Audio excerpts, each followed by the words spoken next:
السلام عليكم. معكم شيوات سميرة.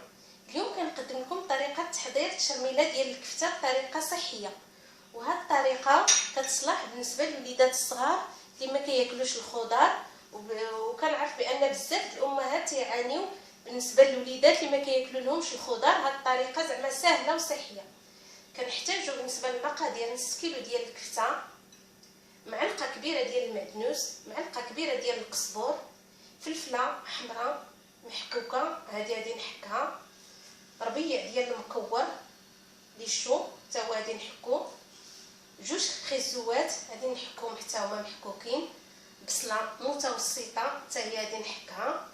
بالنسبه للتوابل معلقه كبيره ديال الفلفله حمراء او التحميره، معلقه صغيره ديال الكمون، معلقه صغيره ديال الابزار، الملح حسب الذوق، وضريس ديال الثومه محكوك. دابا غادي نوريكم طريقه الاستعمال. دابا كناخذ الانيه كنوضع فيها الكفته هانتوما كتشوفوا،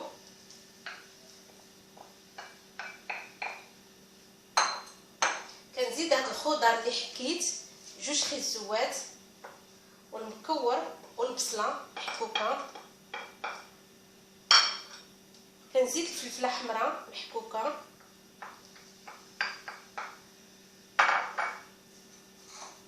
كنزيد ضريس الثومه محكوك، كنزيد القزبور المعدنوس مفرومين، كنزيد التوابل التحميره او الفلفل الاحمر، كنزيد الملح، الابزار، الكمون،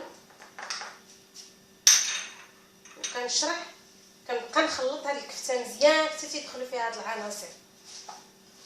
هاد الكفته هادي ممكن ديرها دي ساندويتش للوليدات للمدرسه، ممكن طيبيها طاجين. في حلقه ان شاء الله مقبله غنوريكم واحد الطريقه ديال الطياب ديال هاد الكفته بالروز، كتجي لذيذه بزاف وكيحبوها الاطفال. هكا كنمزجها مزيان، راه ملي كطيب ما كيبقاش باينين الخضر فيها، وكتجي لذيذه، كتجي مذاق رائع كيبغيوها حتى الوليدات.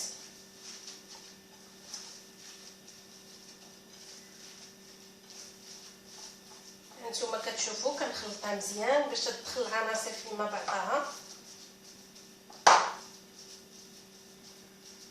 ودابا ممكن نديرها كريسات دي ساندويتش او غادي نطيبها طاجين. هانتوما كتشوفوا الكفته بعد ما خلطتها